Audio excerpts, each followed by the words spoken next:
Hello and welcome to the second episode of our competitive Necron podcast. We are today going to be talking about a few things. The list goes as the RTT that me and Andy both attended in December. It was a 64-man RTT. Yes. We're going to be talking about what we took. Spoiler alert, sorry, I didn't take Necrons. I was trying something else out. And then we're going to be talking about what we've been testing leading up to Nottingham. And then we're going to be talking about the lists in Nottingham. So, how have you been, Andy, to start with? I've been good. I have been good. Just getting through the new year working and enjoying the snow. Oh, awesome. Yeah, I've had a very busy New Year so far. I've managed to get myself onto Team England somehow, and then I quit my job and I got another one straight away. So we're doing well. 7 days in. Okay. Yes. All right. So what did you take to this RTT? Well, I took Starshatter, but I didn't take the 3 Catans that I was threatening to bring. Boom. I There's tried it a one. few times and it was incredibly fun, but it just didn't perform like I wanted to. So I took a very standard Destroyers, Silent King and Doomsday Arc list. Yes, you've got the Scorpeth Lord with the -1, Scorpeth Lord with the fall back and shoot, and then Lord with the ignore cover. Is that right? Oh yes. Yeah. Double flayed one, double Scorpeths, single destroyers, triple destroyer. Yeah, Yep. very sound list, and always good to see song quotes. That's what I like. We do try. We do try. So, what did you play into? So my first round was into the new guard detachment, which was not an easy game. I think at the start of turn 4 I had 3 units left on the table, or something like that. It was an incredibly destructive game. For some little guys running around at 1 wound of T3, they do a lot of damage. I remember coming over to your table after I'd finished my game, and I didn't see much left, and there was just what's that guard character squad, the the big up and down. I just saw them on sat on an objective that you couldn't get to. Ghost Gaunts. That's it. Yeah. Yeah. Gaunt's Yeah, good. I had to make a few concessions in that game just to try and eke out a win rather than... Because it was a 64-player event, if you want to win, you have to win every game by 100 points, basically, as we saw. The top 2 both got 300 points, so going into the game, it was like, right, let's try and get 100, but about a third of the way through, I realised that was never going to happen, so I had to change my strategy just to try and get a win, basically.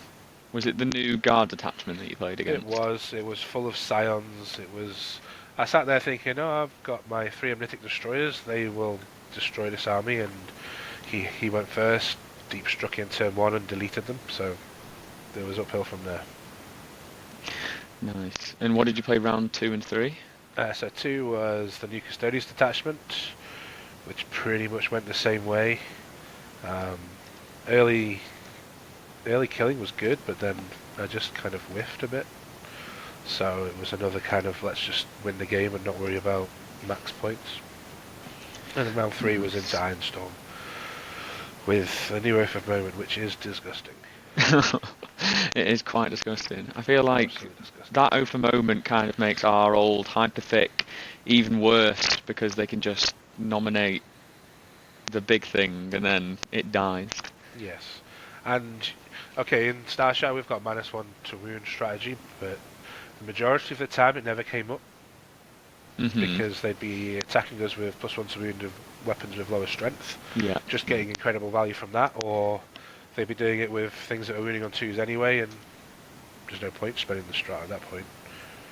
Yeah, So, I found that 5 jump pack intercessors would do quite a lot of damage to a DDA if they got into it. yeah. So when you managed to finish quite high, 6th still. Yeah, Still six, good. so there was 7 then, 3-0s and I was 6th. Yeah, so if we scroll very far down, there I am. All the way down to the bottom, yeah. Oh, there I am. Now that's where Richard is. Sorry, Richard. Yeah, I took Grey Knights because I wanted to play something different. I wanted to try Grey Knights because I didn't want to just stick with Necrons all the time, and I like Hypercrypt, and I played Grey Knights before Hypercrypt, so I was just testing the new detachment, to be honest. I got 98 on the first game. I was like, you know what? Like, I was turning up, not trying to win, and I was like, got 98. I was like, okay, I'm in with a chance. Played against World Eaters. The new detachment is very good.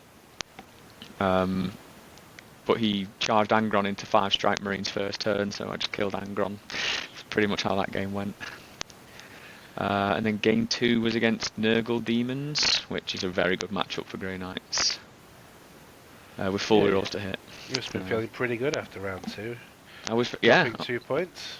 I was like, oh, really, really hope I get a nice round 3 pairing so I can get a good undefeated. And then I took an L because I played against Death Guard and I played on our Glasshammer. We were playing on our Glasshammer terrain, and that the Crucible Battle map, sorry, is very, very difficult to access for a melee army. When you just sit an inch behind the wall and you can't really touch them, and then they just like blow you off the objectives. So it was a bit of a rough one. It was a very low scoring game. My opponent was Jack Ferguson, and he only scored 66, so it was very, very close. I managed to hit a 12-inch charge that even brought it to that that score. But yeah, we got a couple of other fellas. So I have a question that I know everybody who's going to be listening is going to be wondering: is do you wish you'd taken Necrons? I don't think. You have to say yes. Yes. There you go. Yes, I wish I took Necrons. There you go, because you're taking Necrons to Nottingham, aren't you? I am taking Necrons to Nottingham. I was always going to take Necrons to Nottingham. But I kind of didn't want the practice at the RTT with Necrons, but I'd already had enough practice. I thought I'd already figured it out. Enough. Not figured it out, but no, I know what you do, right? So yeah, then congrats to Aidan Smalley for winning, and then Mike Porter for coming second. I think it must have just been based off, yes, their opponents doing well. So that's literally it. And so they both did well.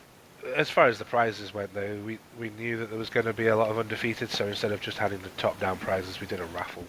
Oh yeah, and I got a really cool board game, and I played that on New Year's. It was fun, really fun. Which one did you get? It was Exploding Kittens card game. That was very fun. So I didn't even see it, otherwise I'd have picked it up. But yeah, you can have your. What did you get? The burrito thing. I got the zombie burrito. Still in the boot of my car. Nice, I can stay there. Yes. David Irving won 4 or 5 raffle things, but you could only win 1, so he only got 1. But his 4 or 5 of his tickets won. Yeah. Yeah, but it was a very, very good event. I've never been to an RTT that big, but it's just nice to meet everyone again.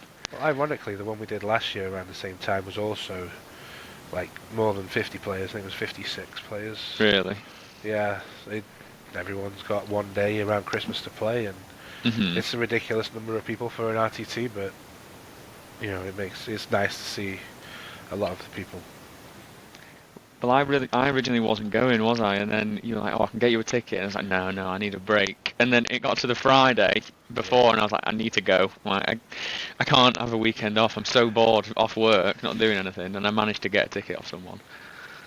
Yes, that was a lot of back and forth, wasn't it? But anyway, that was the RTT. So after that, we've spent a lot of time practicing new Necron stuff. So I will share this tab.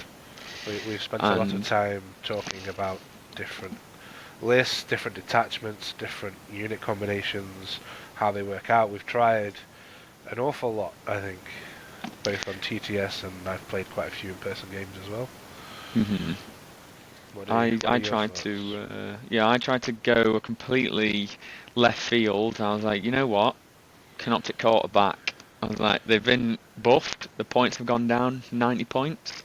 I was like, DDA's hate race, infiltrating race. I was like, lone op Doomstalkers. I was like, this is it. This is the thing that beats Starshatter.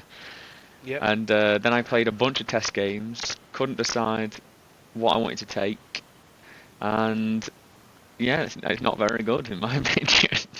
I mean, I still think it's got some legs, but it with the Plasmancers and the Immortals min squad going down, that saved you 30 points straight away. So, and the Wraith's going down as well. Yeah, it's like 90 points with all of that stuff. Yeah, but it does lack a little bit of punch sometimes. Yeah, it definitely does. And Which means you have to take Catans or the Destroyers, and they don't really gain much from the detachment when you do take them. Yeah, there's a lot of things in the game right now that kill Wraith quite consistently.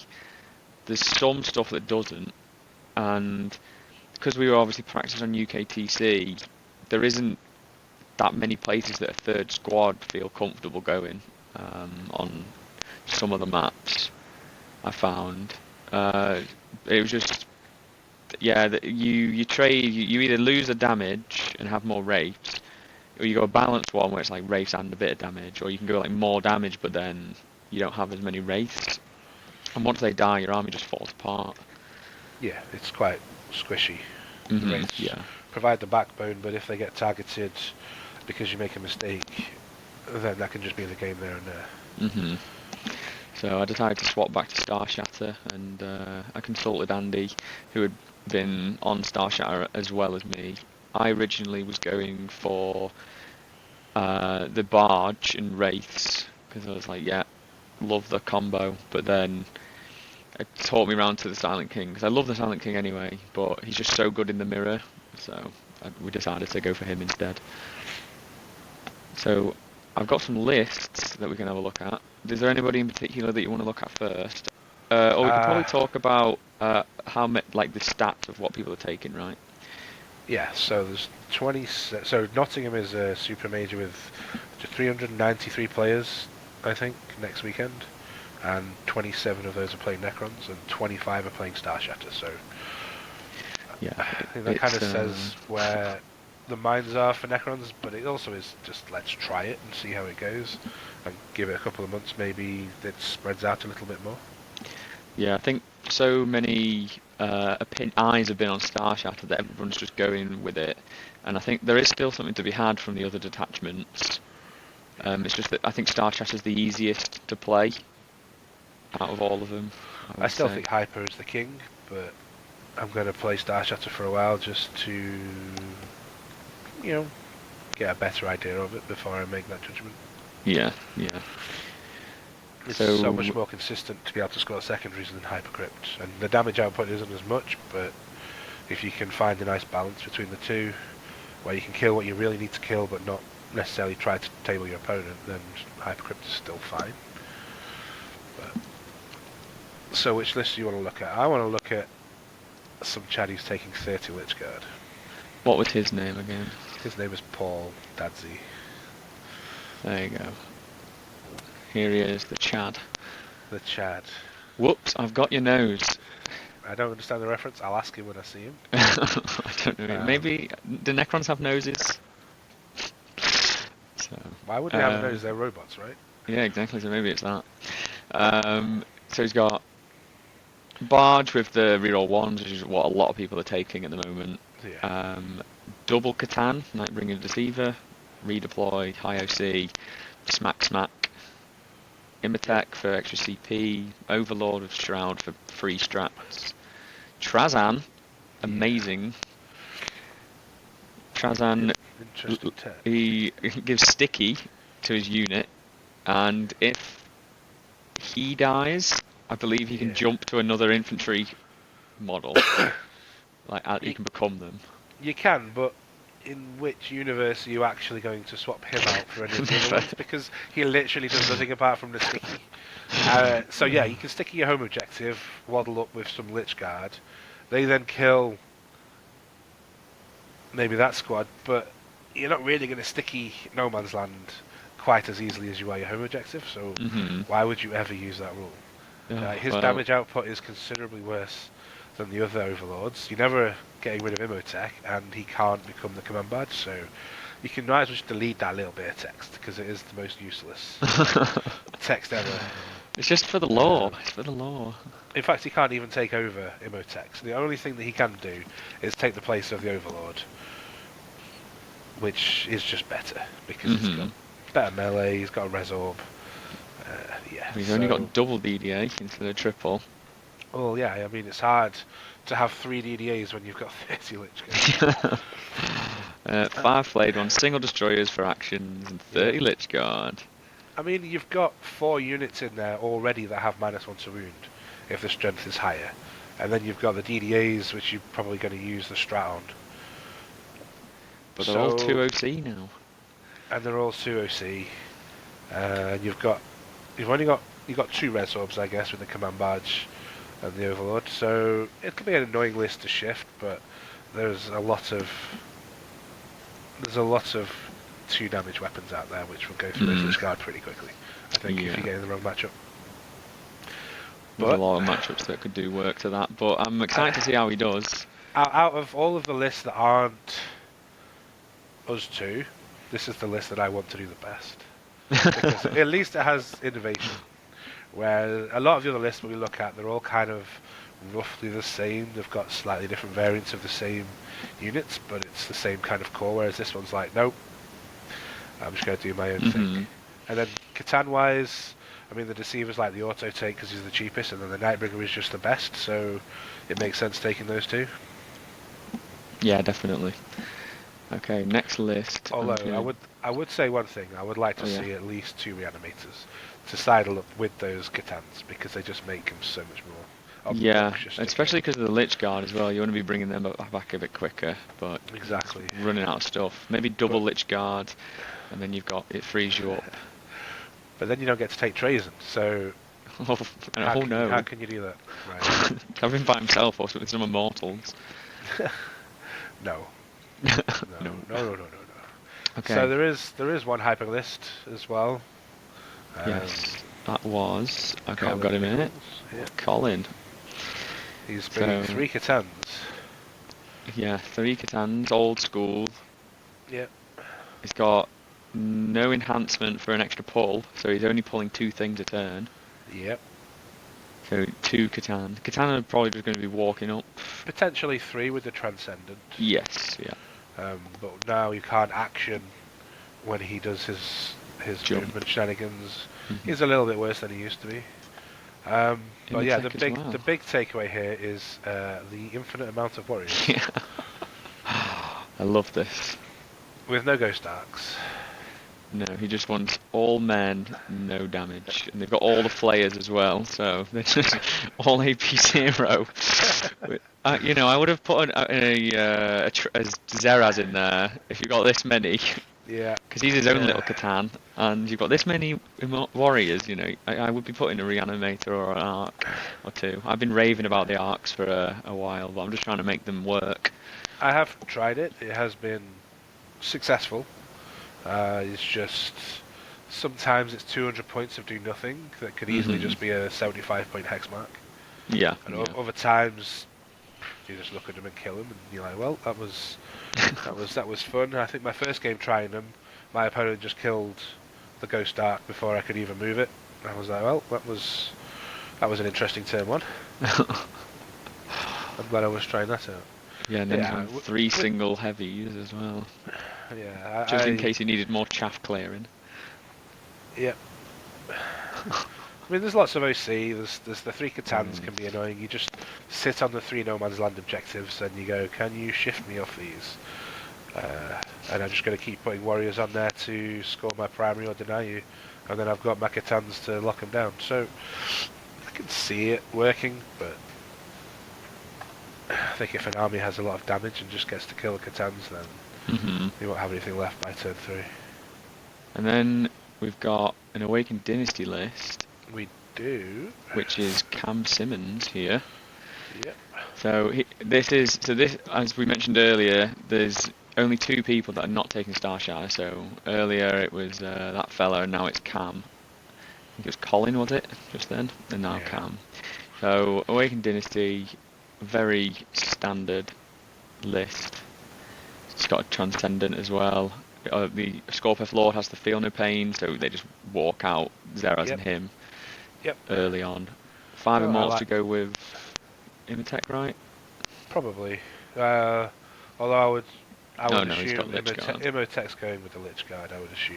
Yeah. So the Immortals might just be there for a secret mission at the end, or five models to hold your home objective. Yeah. It's not a bad list. I like the Scorpet Lord with Defildo Pain and Serras as the first two push them out units, and they need dealing with a decent amount of output, and then they just get back up. And it's very difficult to deal with that, especially if you've got damage dealers coming back. I would probably drop the Catan and play extra Doomsday Arc and a little bit more scoring, potentially. I think I like the Tomb Blades. I like the Tomb Blades, to be fair. I like them in Starshatter, but I do like them normally. They're very good. He's on for Tesla because obviously they can't naturally advance and shoot, so now in this one they can actually advance and shoot. But yeah, it's a pretty standard Awakened list. I like it. I still think you take the Particle Beamers with Tomb Blades. Regardless, it's just they get so much more shots. Yeah, they're good at clearing. Trying to shoot. Eldar, right, and stuff like that. If you need to kind of get a couple of dev wounds on a tank, then you can probably get 1 or 2 with them, which could help. And they're good at move blocking as well, which I'm a fan of. Yep. And stealing objectives, firing faded onto them, stuff like that. Because they're 2 OC, us Necrons, like everything's high OC for no reason. Well, it's not that high. I mean, 6 quite OC high. is not bad, but you look at some battle line units that get 10 at 2 OC for 60 points. Yeah, we've not got the cheapest, but like just DDA's been 5 and yes, is and highly stuff like beneficial to us because we are generally a low OC army. Like the units that we play, because we don't play a lot of battle line apart from some of the lists that we've seen today. Yeah, that list has a lot of OC. Yeah, I mean, Tomb Blades is the first thing going into my hyper list if I make a new one as a way to try and steal objectives from people. Yeah, I like them. They're cheaper than the Chronomancer Immortals, and if I just want to throw away units to deny some points, then 75 is more than I was doing with like a single destroyer, but I will take it because I can't 3-inch down anymore. And with us not being able to 3-inch deep strike, I think people will be a bit more sloppy where they position their units, so coming down 6 away and then running in 6, or even coming down 9 away and running in 6 could get you on the point more often than not. So on to the next one. You wanted to look at another Starshatter list. Yeah, I think we're all on Starshatter now. So I was going to go James Grover from it'll come to me. Goonhammer, from Goonhammer. He's a nice guy, James. I met him when that was my first ever GT I went to, was a Goonhammer GT. Back in 8th edition, I think. Yep. So he's running Command Barge, Nightbringer, Zeraz, which is cool. Yep. Imhotep, Locust Lord with the fallback shoot, and then a Plasmancer with the... Is that the Ignore Cover one? No, that's the -1 damage. That -1 damage one. Yeah, 5 Immortals to go with the Plasmancer. Yep. May have Reanimate. probably Imhotep as well. Yeah. So they nice move around package. as a little unit. Yeah. Yeah, it's a nice little package. Like, you've got the Immortals to protect them. And the Thralls as well. He's got Crypto Thralls. Yeah, he's got Thralls to go with them, so it's like quite a bit of a tanky OC unit. Unless they just want to go by themselves to do actions. But then why would you take them instead of Anything something else? Maybe it's the option to go with them or to leave. Like in some matchups you put them in, some matchups they just by themselves, and they're quite small to block out. So. Yeah, they can be annoying, but they also are expensive for a little action monkey. I take flayed ones every day. Further down we have 5 Triac Praetorians as well. Oh yeah. Which He always does go for a different list, James. He always has a bit of his own flavour. I do like them, especially when they're brawling with things on objectives, and getting to reroll charges is nice, but they're 10 points more than Scorpec destroyers. And I don't think they're as good. Yes, they move 2 inches quicker, but they don't have as many attacks. They're not as tough. Well, I they like, do, I suppose, but yeah.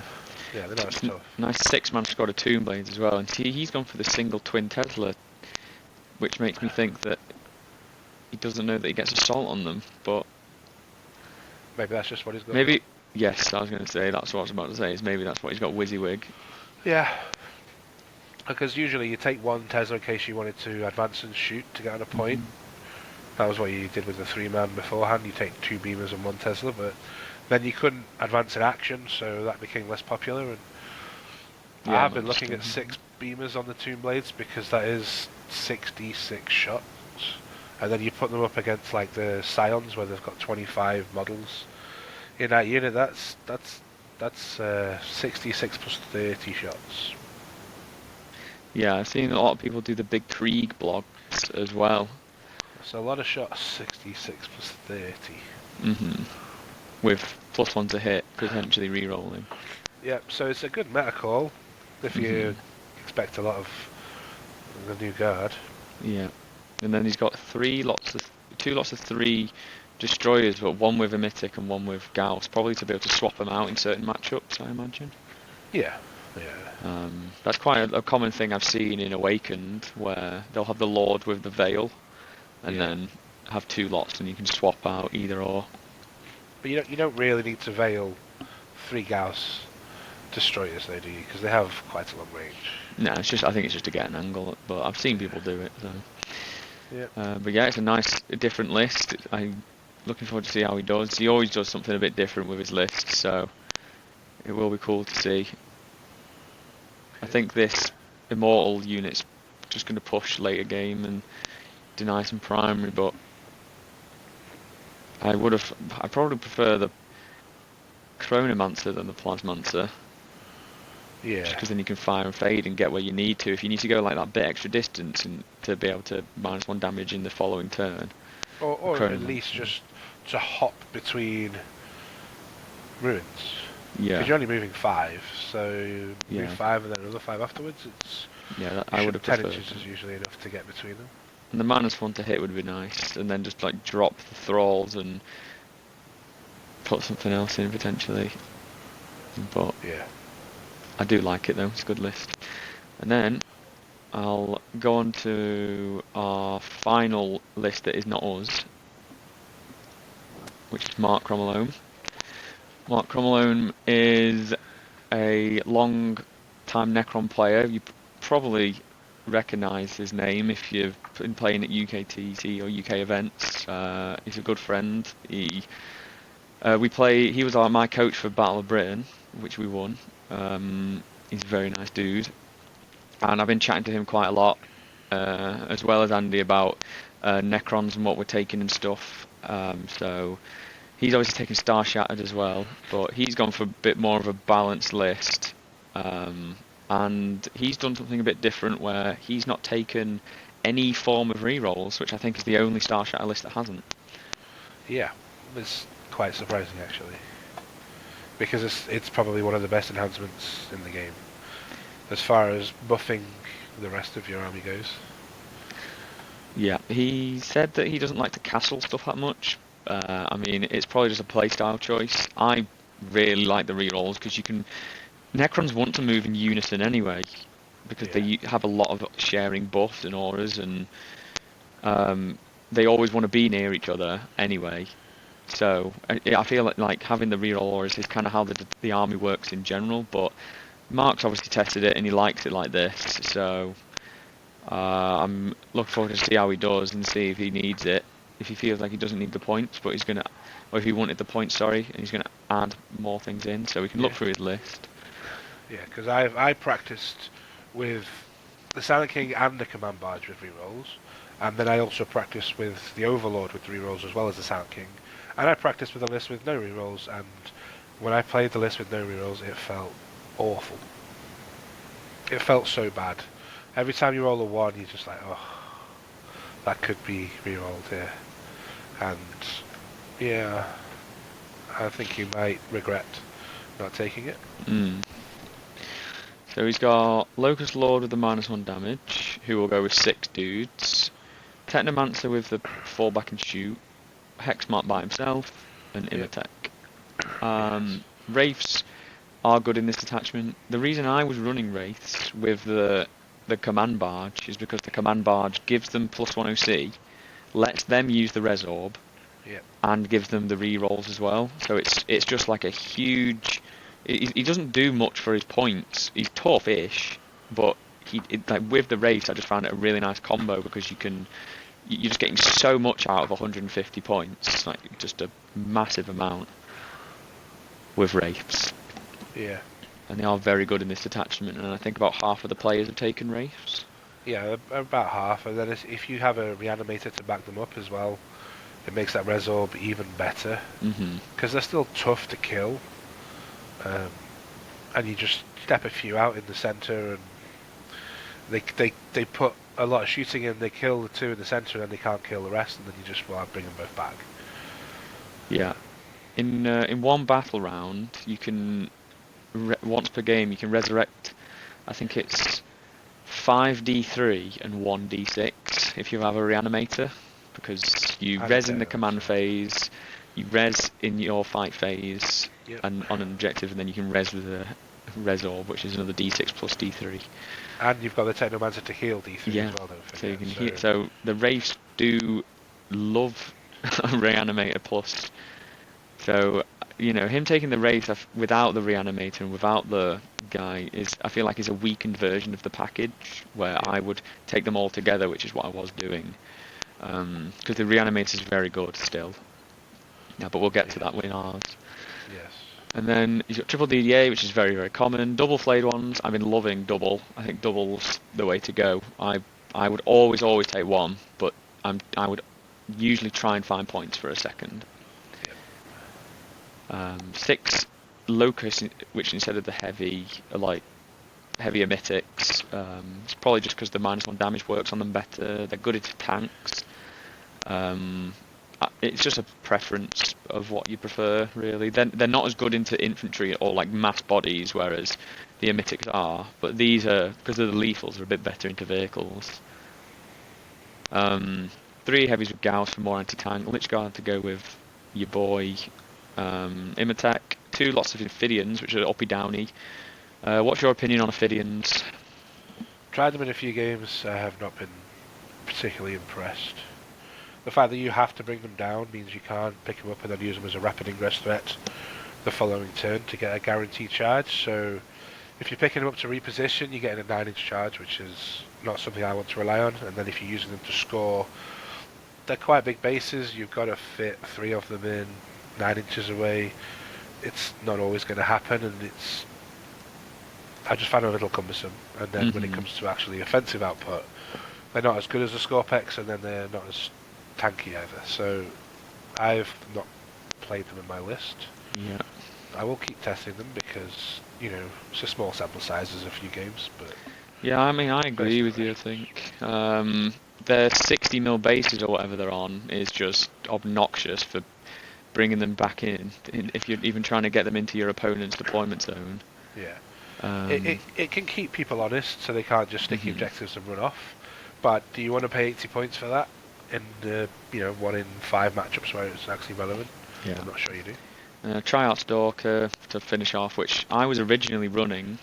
I think it's very good early. It can hide quite well on the UKTC maps after it scouts, and it is quite tanky, and it's like usually the first thing that receives the -1 damage. Yeah, yours must be built different to mine because my legs are all over the place. I can't hide it anywhere. Mine's built normal. Apart from the front legs are like loose, so they move a lot, but I usually just keep them in, like, as long as the feet on the bottom are flat with the ground, then it's fine. Yeah. But they do move. I bought mine second hand, and whoever built them, one of them's got a leg like just pointing up into the sky. Yeah, you built for disadvantage. That's me. I bought for disadvantage. So. That's it. Yeah. But then if I remold them and put them into a position I'd be happy with, is that then modelling for advantage? That's No, as long as it looks like the box. Yes, that's true. Okay, so it doesn't matter which of ours we go with first because they're both the same. Are they? No, they're not. They're A very contentious call. Yeah. So this is Andy's list. After Tell us. all of the testing and all of the trying out new stuff, I've ended up going with the exact same list that I went to Doomsday with. Identical. Amazing. I have had this has happened to me before, where I've played an RTT with a list, gone, it was okay, but I wasn't happy with it, and then tried to iterate, failed miserably, and then I've taken it to a super major. So hopefully history will repeat itself. And But, yeah, just to go over it again, it's Silent King, Locust Lord, 2 Scorps, 2 Flayed, 2 Destroyer Scorpaths, 2 Locusts, 3 Heavies with Mythic, 2 Heavies without, Reanimator, triple DDA. Very simple. Yeah. So I know you like your 6 Locust Destroyer blob. You know I don't like it. Every time I try it, it underwhelms. These 3 guys here, they're much better into what I want them to shoot, which is the infantry. But then on times when I have to shoot a tank, if you're on an objective and I can pop +1 to wound, then on average they kill a predator as well. So they can also punch into a tank, but they're not there for killing tanks. They're there for killing infantry, whereas your 6 blob is kind of halfway in between. It's slightly better against tanks, but considerably worse against infantry. So what are you actually taking them for? They are alright into infantry, just not a lot of it. And the Lord with Ignores cover just makes them hit so much harder.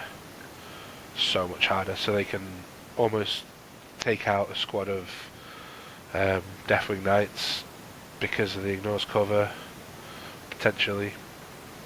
I haven't mapped it out yet, but I think they do a lot of damage to them.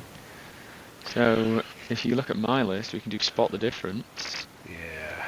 And mine looks really nice. That's not yours. That's not your list. That's not mine.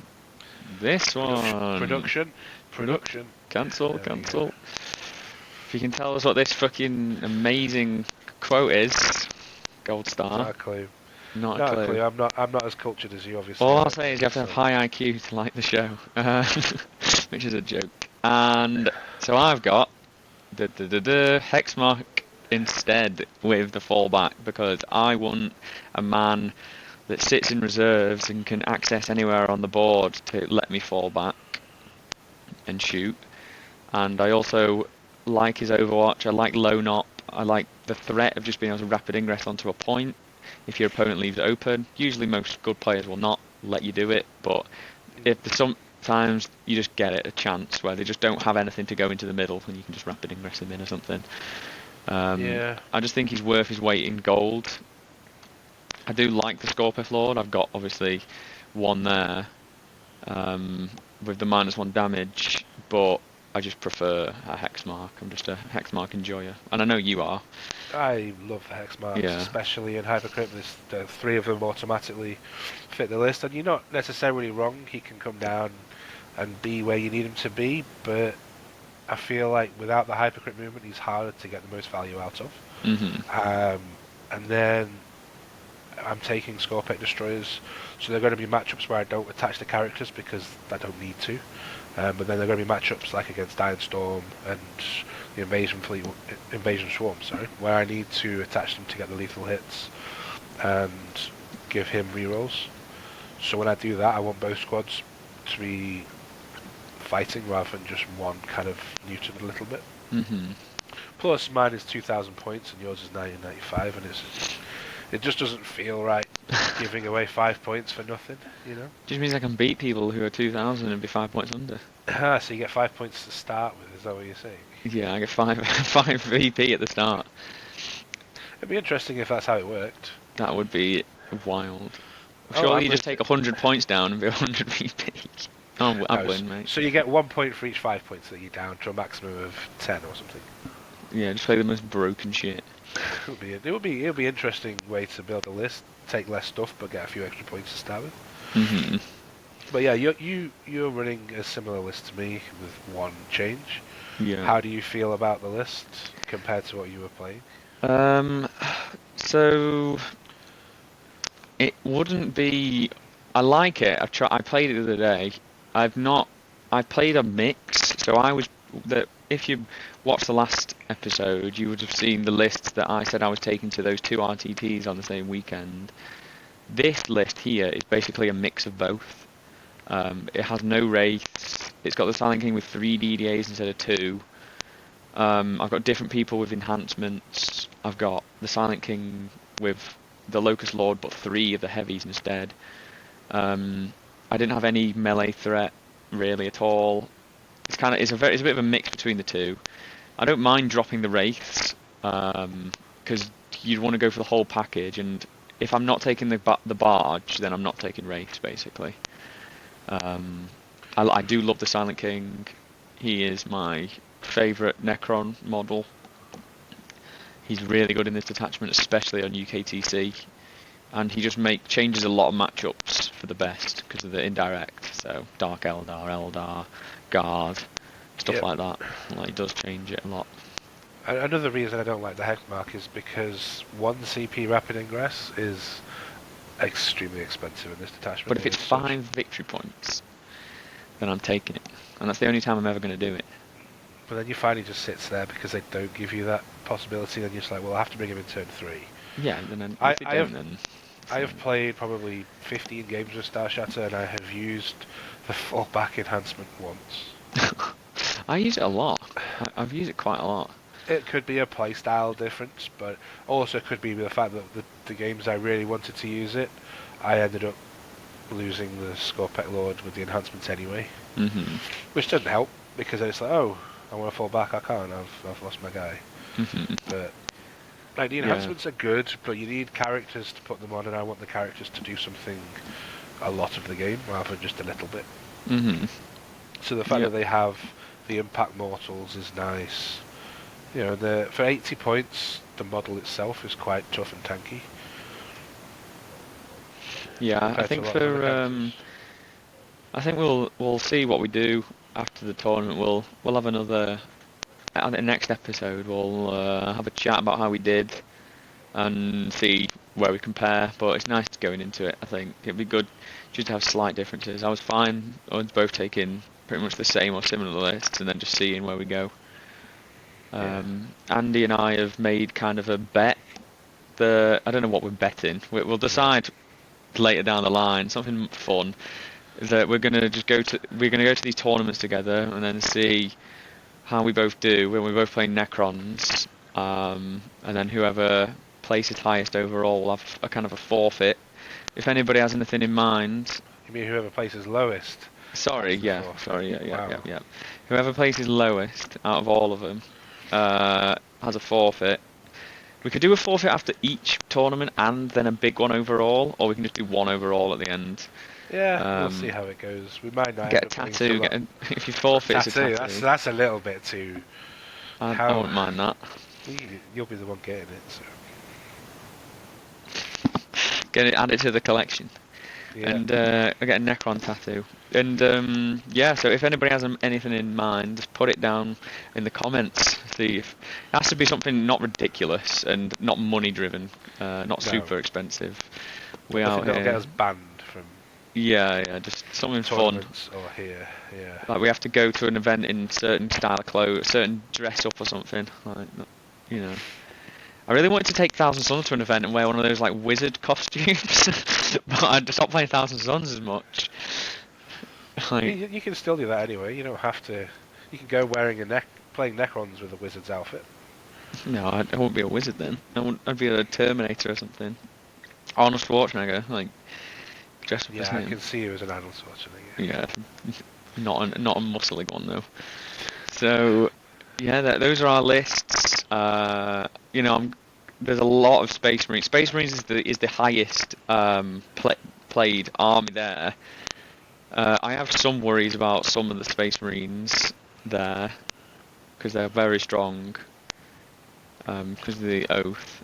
But have you, like in your practice games, have you found any immediate weaknesses, like armies you played against and stuff we struggle into? I think it's still melee pressure, lots of lone ops because then we have to get close. But that's why we've kind of got the Scorpeths.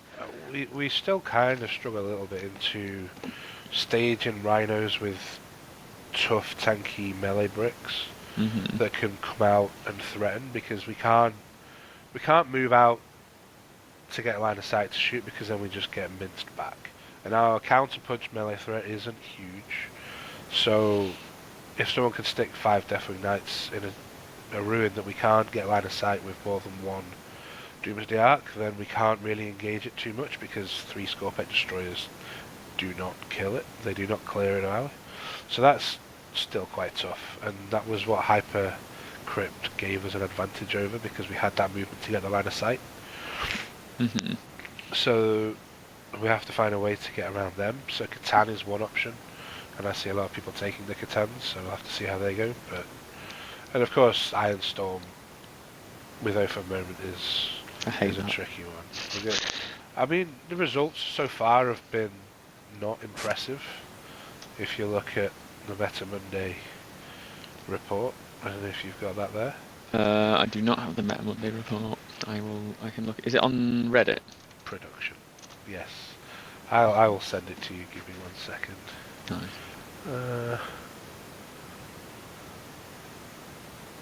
Yeah. We should have definitely done this beforehand. It's all good. There you go.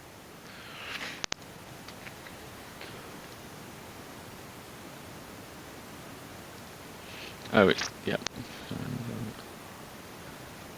Oh, it's done me in here. How? It's alright. I've got it all under control. Yep. I hope so. There you go. So, Dark Scroll down Angel. to the bottom for the win At rate. the very bottom. Ah, there you go. Like Starshatter have got a pretty bulky 60%, which is good, but only 2 wins kind of says that we are good at punching mid-tables, but maybe when we get to the top it's a little bit more tricky. Yeah. When you look at the guard one, I think where guard's they one of have- our biggest counters. yeah, the guard one is tough as well, but Yeah, I think guard is a very difficult matchup. surprisingly, Marines are quite near the bottom. It's because so many people play Marines, and I don't know how you guys do it. You just can't win games with that army. I play against that army so many times, and I get absolutely spanked. But no event Ironstorm. wins. Ironstorm's the most popular, but is it popular by player count? So, players, this one. So, 9 players for Spearhead and Ironstorm. Yeah. I mean, it's a Firestorm. small sample size. Yeah. Yeah. Gladius being that low is very surprising. It is very surprising, but And there's not a single, what's it called? What's that other Space Marine one called? Anvil Siege Force. That is good. That Anvil Siege Force. not Yeah, particularly exactly. aware of that one. Nobody knows it yet, but it is good. Yeah, we have to take this with a pinch of salt. The Orcs, I think, might be a bit of a problem. They've got a lot. I was overhearing Brian talking yesterday, and he's got 12 squig bombs in his list, which would be quite a problem. What are squig bombs? They're the ones where at the end of the movement phase, if they're within 12 inches of you, you just do D3 more wounds, like once per game. He's got like 12 instances of that. So his list is very good against tanks. Warhorde's obviously the most popular one. It's very good. I think Warhorde's still the best. That new one's good though. And yeah, Chaos Knights. I think with our new detachment, Chaos Knights are still very good against us. Because they can just indirect all our chaff, and they do kind of just walk through walls at you quite quick. Yep. But we can also gun them down pretty fast if we see them. And if we get as long to as we it, don't, yeah. as long as we don't position ourselves badly, where they can walk through a wall and kill a Doomsday Ark with a Carnivore. If we push everything else forward, then towards the end, if we have our Silent King and 3 DDAs left, we're going to win that game. So. Yeah. So I think Blood Angels are pretty tough as well, and there's obviously a lot of people running the Liberate Assault group, but with no Blood Angel models to get the +1 to wound. Yes. Which is extremely good. Yeah, I'm surprised that some of these armies are at the bottom. Death Guard, T-Sun's only had 5 players, and they just didn't place very well. Death Guard, I think, much better than that, but... Yes, so do I. But it's a small good. sample size, and it's Yeah. around Christmas time, so we don't know. Yeah, yeah. It'll be after this weekend that we really start seeing it pick up again, and then obviously LVO coming up to there. I think there's going to be a lot of Necrons at LVO, but I don't know how well Necrons do on GW terrain, really. I don't play it enough. Fair to middling, I would say. Yeah. Having only played 8 games of it. Yeah, and they've got the flyers that are probably the best thing. That's why so many people have taken them anyway. I don't think they're the best, but they look good. Yeah, there was a lot of Doomsday Arcs in Atlanta. From Doomsides. Sorry, Doomsides, yeah. Because they knew the terrain that they were playing on, and you basically get to see the entire table. So if you can Alpha Strike anything that can kill them back, then you're in a pretty good spot. But I don't want to spend 460 points of my army that things that can't hold objectives. So. Deathwatch at 65%. There is an argument for some Doomsides in the Starshatter list. Yes, I've seen that. I've not tried it. I've not even had a look. When you hit it on 2s, they suddenly get a little bit more consistent. Yeah. And with +1 to wound as well, because you can just basically look at things on objectives that other things can't see. With the +1 to wound, then suddenly the secondary gun with twin linked gets spicy as well. Yeah, yeah. This is Jack Tight. This with his one event win for Deathwatch. Man, I played against it the other day. They're basically like Gladius, but they pick between 1 and 3 things. Yeah. And one of them is that all of their weapons get precision if they get a 6 to hit. One of them is that they get anti-infantry 2 up and all their bolter weapons, and I can't remember what the other one is, but it's kind of fun. It's quite fun. They've got some good strats. Guard. This guard is a big problem for us. I've played against it so many times, and it just shits on us, I think. I've played 2-3 games and just had 3 kind of close wins. Yeah, I played against NAS. I mean, not with this Necron detachment, but with Canoptic Court, and it just wasn't even. It's so difficult. So on the new UKTC maps, I'm just going to quickly get it up for anyone that wants to have a look. But the new UKTC have changed their maps now, and one of the maps is Crucible Battle, where one of the objectives... Oh, this isn't the right thing, absolutely. It is not the right thing. No. Terrain emissions down the bottom, on the left. No, it's alright, I've got it up now. Okay, so they've changed the map now. So basically, this Purge isn't as bad because you want to hold this one at the top and then hold the middle one. But then, so that's hold more. But if you're playing Crucible what's it called? Scorched Earth. This objective here is so difficult for us to access as Necrons because it's about 16 inches at the bottom where that 4-inch measurement is. A bit further than that. It's 16 inches to get past that line to see in. Well, from show your DZ. round 5 because that's the one we're talking about, right? It's the same map, but yeah. Yeah, but it's also a different. Okay, no, it's not. It's the same everything, and then the distance from that flat piece of terrain, it won't let me point on it, but that flat piece of terrain that's the L shape that is outside your DZ, that point at the bottom is 19 inches to the top point of that L, that diagonal L. So it's very difficult to charge without just getting shot away. Yeah. So I think we have to play differently on this map, and that is kind of not come at it from the bottom, but hop from the center big L across and kind of take over their center big L and then drop down vertically. I think that's the only way to kind of it's like there. Push along the top and try and come down that way. It's easier to attack your opponent's home than it is to attack that L, I find. Yeah. I was struggling with Wraith's Canoptic Court where I'd have one squad at the top objective, and then one squad towards the middle, but it's difficult to push through where most of the fight happens in the middle. Where now we can kind of move through the walls. If you deploy a DDA at the top, move through, poke out at the bottom, you hold the whole line. So there are some good stuff now. I mean, if you really struggle, then you could just say, okay, I'm going to send both squad of wraiths down to that bottom objective, and that's a lot of stuff for them to get through. Yeah. It's just, so it's just one to watch out for.